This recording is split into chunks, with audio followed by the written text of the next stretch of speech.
Hello everyone. Today we are going to take a tour of newly inserted GST Tran 1 and Tran 2.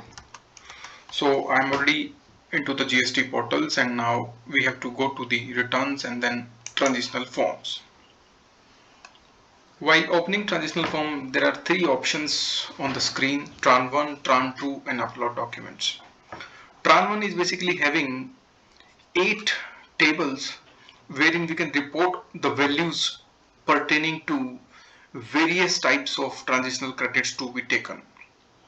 जो table 5A, 5B, 5C है वहां पे हम बात करेंगे कि जो इनपुट टैक्स क्रेडिट हमें अपनी रिटर्न्स से लेना था, यानी हमारी जो पुरानी रिटर्न्स थी बिफोर जीएसटी रेजिम, उन रिटर्न्स के अंदर अगर कुछ क्रेडिट था तो वो क्रेडिट 5A, 5B, 5C के थ्रू हम जीएसटी के इनपुट टैक्स क्रेडिट में लेकर जा सकते हैं।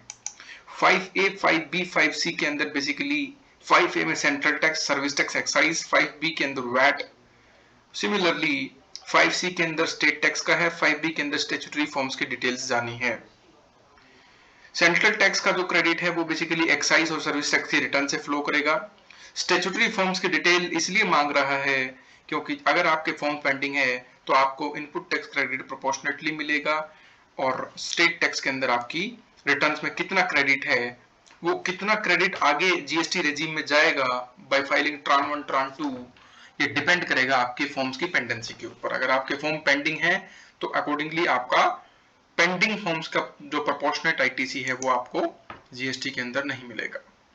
उसके बाद 6A, 6B में बात कर रहा है कैपिटल गुड्स की जिनका अभी क्रेडिट अनअवेल्ड है, यानी अगर आपने कुछ इंस्टॉलमेंट्स वाला क्रेडिट ले लिया था, फॉर एग्जांपल अगर एक्साइज में, सर्विस टैक्स में 3 इंस्टॉलमेंट्स में अगर कैपिटल गुड्स का क्रेडिट मिलता था, अगर आपने 2 इंस्टॉलमेंट्स का अवेल कर लिया है और थर्ड इंस्टॉलमेंट आपकी अगर जीएसटी में फॉल कर रही है तो आप बचा हुआ क्रेडिट 6A, 6B के अंदर कैप्चर कर सकते हैं।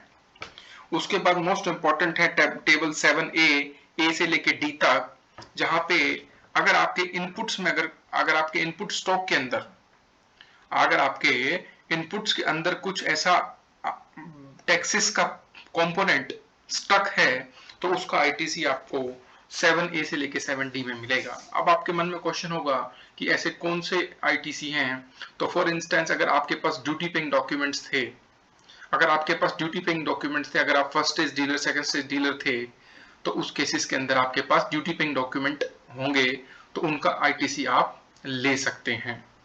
अगर आप ट्रेडर थे, वैट के अंदर ट्रेडिंग करते थे, तो अकॉर्डिंगली आपको भी जो आपके स्टॉक के अंदर कंपोनेंट था उसका डीम्ड क्रेडिट 143 के अंदर मिल जाएगा। तो 7A, B, C, D के अंदर वो क्रेडिट आने वाला है।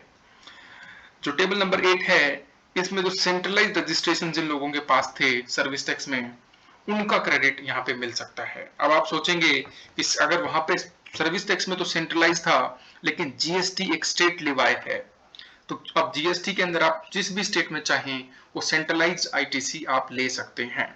उसके बाद जो आपने जॉब वर्कर के पास जो गुड सेंड किया, जो उसके पास जो स्टॉक है जो वर्कर के पास, उसका आईटीसी 9A, 9B के अंदर लिया जा सकता है। 10A, 10B के अंदर जो हमने स्टॉक सेंड किया एजेंट के पास, यानी जो स्टॉक लाइन कर रहा है एजेंट के पास ऑन बिहाफ ऑफ प्रिंसिपल, उसका आईटीसी 142.14 के अंदर 10A, 10B के अंदर लिया जा सकता है। 142.11C के अंदर जहां पर आपका सेंट्रल टैक्स, वैट यानी जो वर्क्स कॉन्ट्रैक्ट्स थे, अगर वहां पर आपका कुछ आईटीसी स्टक है तो 142.11C के अंदर उस आईटीसी को लिया जा सकता है। और अगर आपने कुछ गुड्स अप्रूवल बेसिस के लिए सेंड किए हैं तो उनका क्रेडिट आपको 142.12 the corresponding section table number 12 में मिल सकता है। उसके बाद बात करते हैं ट्रान 2 की। ट्रान 2 के अंदर बेसिकली जो डिटेल्स जानी है वो जानी है आपने जो भी स्टॉक, जो भी डीम्ड क्रेडिट लिया उसको आपको सेल भी करना पड़ेगा, यानी जो भी आईटीसी आपने लिया है on deemed credit on the basis of 143 dimming जो फिक्शन है, विदाउट आपके पास कोई भी डॉक्यूमेंट नहीं है, duty paying document evidencing payment of tax credit, तो इसको इसलिए बोला जाता है डीम्ड क्रेडिट क्योंकि अजम्पशन बेसिस पे 60-40 एंड अकॉर्डिंगली ये आईटीसी दिया जाता है। तो ट्रान 2 में भी क्लैरिटी आ गई है। फिर उसके बाद बात करता है अपलोड डॉक्यूमेंट्स की। अपलोड डॉक्यूमेंट्स में आपको बेसिकली क्या अपलोड करना है, ये बहुत ज्यादा इंपॉर्टेंट है और काफी क्रिटिकल है।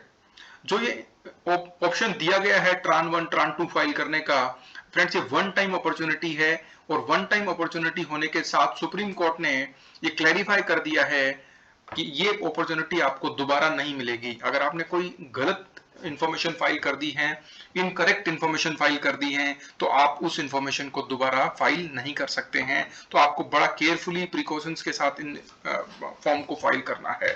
इसके साथ आपको अपलोड करना है, आपका जो फॉर्म होगा ट्रान 1 ट्रान 2 उसकी फिजिकल कॉपी को प्रिंट करके विद इन 7 डेज आपको अपना जुडिशनल ऑफिसर के पास सबमिट करना है। उसके साथ साथ आपको एनेक्जर ए की भी कॉपी उसके साथ लगानी है। अब ये एक रिसेंट सर्कुलर आया था सीबीआईसी का, उसमें आप एनेक्जर ए का फॉर्मेट ले सकते हैं जो इसके साथ अटैच होना है, और उसको भी आपको इस फिजिकल कॉपी के साथ सेल्फ टेस्ट करके फाइल करना पड़ेगा। तो फ्रेंड्स ये इंफॉर्मेशन थी, ये एक लाइव डेमो था कि किस तरीके से किस टेबल में क्या इंफॉर्मेशन आनी है। I hope it was useful for you. Thank you very much for taking this demo. Have a nice day. Thank you.